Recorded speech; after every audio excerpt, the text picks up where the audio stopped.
xidig waxaan kugu horreyn ku weydiinayaa xidigga hargeyl wuxuu kugu baxay xidigga hargeyl wuxuu ugu baxay maadaama uu ka soo jeedo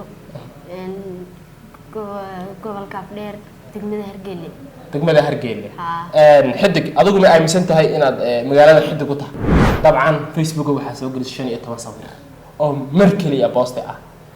sheekh markaa sawir maxay ahaayeen macnuhu muxuu ahaa iyo sida soo dhigtay maalinta ayaan khayr loon bay oo iska soo dhigay bismillaahir rahmaanir rahiim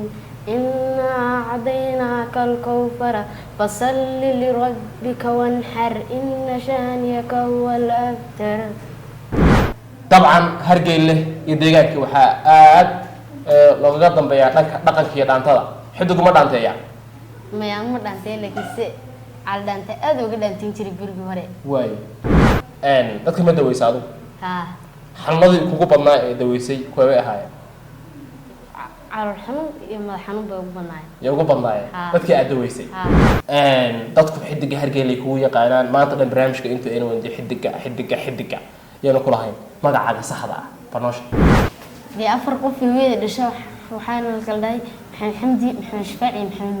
محمد مولد كلنا حلا جامع نور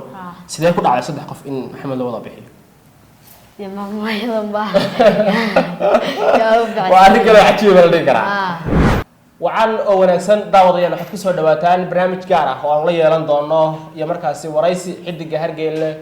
الله وصاب قضية مجالات تشجع طبعا حدكو إن بدو كسبنا مجالات هرجيل أو يهي حدكي يا مركز الشمعي أي داونيين ورئيس كان واحد كجاب بيقول دون سؤاله دورة أو مركزي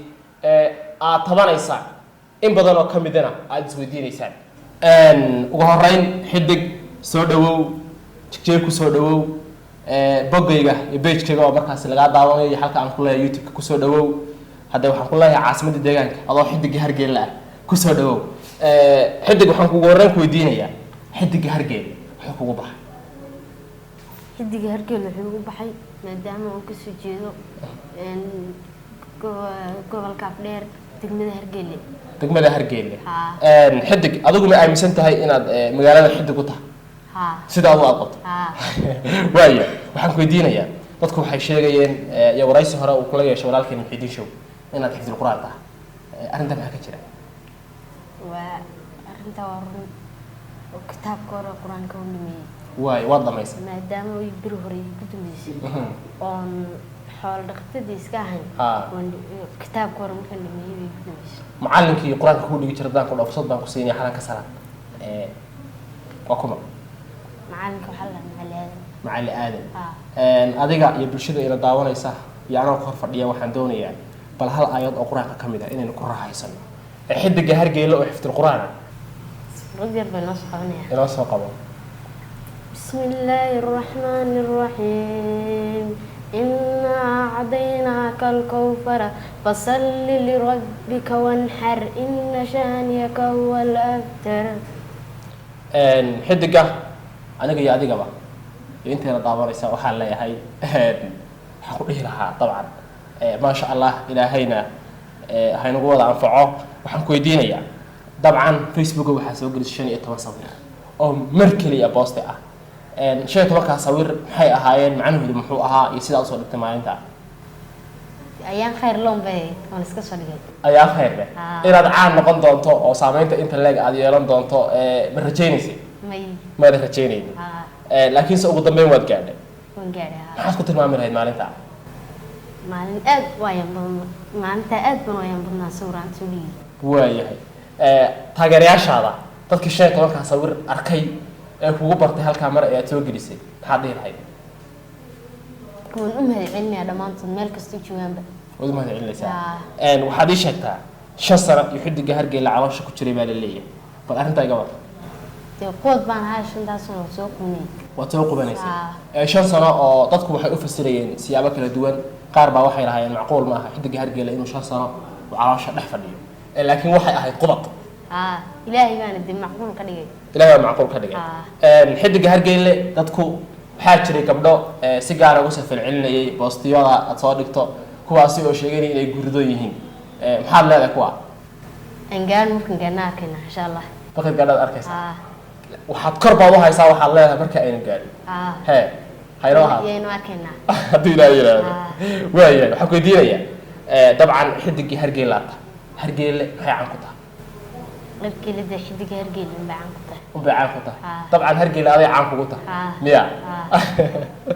waayahay xidiga hargeyle dabcan maxaad jeclaan lahayd inaad noqoto mustaqbalka doctor buuxa hadda farmashiga muddo intee leeg baad waday muddo adigu 9 bilood uu dhisan yahay 9 bilood bishii u horeysay wixii ka dambeeyay ilaa waan ku siismay walaalka intuu u jiro xarunta caafimaadka inta xarunta caafimaadka jiro dabcan dawooyinkadaas ay bixinay ma sha Allah waxaan ku weydiinayaa xidigu hargeylo ka yimi hargeyla iyo deegaankii iyo goboladiina badanaa xoolo dhaqata xoolaha aad looga dhaqdaa weligaa xoolo ma raacdo xoolaha ya maxaad raacda ari geel weli maada raacin geel may weli maan raacin laakiin ari baad raaci jirta dabcan hargeyle iyo deegaankii waxaa aad loogaga dambeeyaa dhanka dhaqanka iyo dhaantada xidigu ma dhaanteeya mayaan ma dhaantee laakiin se al dhaanta aad uga dhaantiin jiray berigii hore waayo marka dabcan nin baa hadda xagga dhaantada idin qaabilsan waayahay xidig halkee jeclaan lahay inaad ku noolaato magaalada Eegaan joogto magaalada Eegaan joogto dabcan magaalada joogto oo ah caasimada deegaanka Soomaalida ahna oo jigjiga magaalada jigjiga ya jeclaan lahayd ku noolaato waaya xidigow farmasi baad haysataa dadku daway ku soo doontaa dadka ma dawaysa adigu xanuunadii kugu badnaa ee daweysay kuwee ahaayeen calool xanuun iyo madax xanuun bay ugu badnaayeen yaa ugu badnaayeen dadkii aad daweysay waayahay waxaan ku weydiinayaa dabcan waxaad inoo sheegtay deegaanka aad ku nooshahay mise santarka iyo qabalaha ka timid marka hargeyla laga yimaado inay ugu caansanayd umursadu hadda adiga iyo umursadu ayaa caansan aniga adaa ka caansan umursadu bare bulshada isticmaalin miya oo saasaad uga caansan tahay waayo jigjiga maxaad kala kulantay maxaad aragtay maxaa kugu la yaabadnaa magaalada inta aad joogto waxaa igu la yaabadnaa bajaaj aad u fara badan oo dadka magaalada jooga fara badan iyadaa ka fara badan bajaajtu hargeyla lama joogtaa bajaajtu hargeyla way joogtaa laakiin sidan ugu badna ilaa intay gaadhaan iyaga iyo baabuurta marka la isgarab dhigo ma aan tirniba taageerayaashaada dadka xalankaa daawanaya dhammaan maxay tahay fariinta u dirlaay waan u mahadcelinayaa taageerayaashayda intaan soo qaadanayo digriga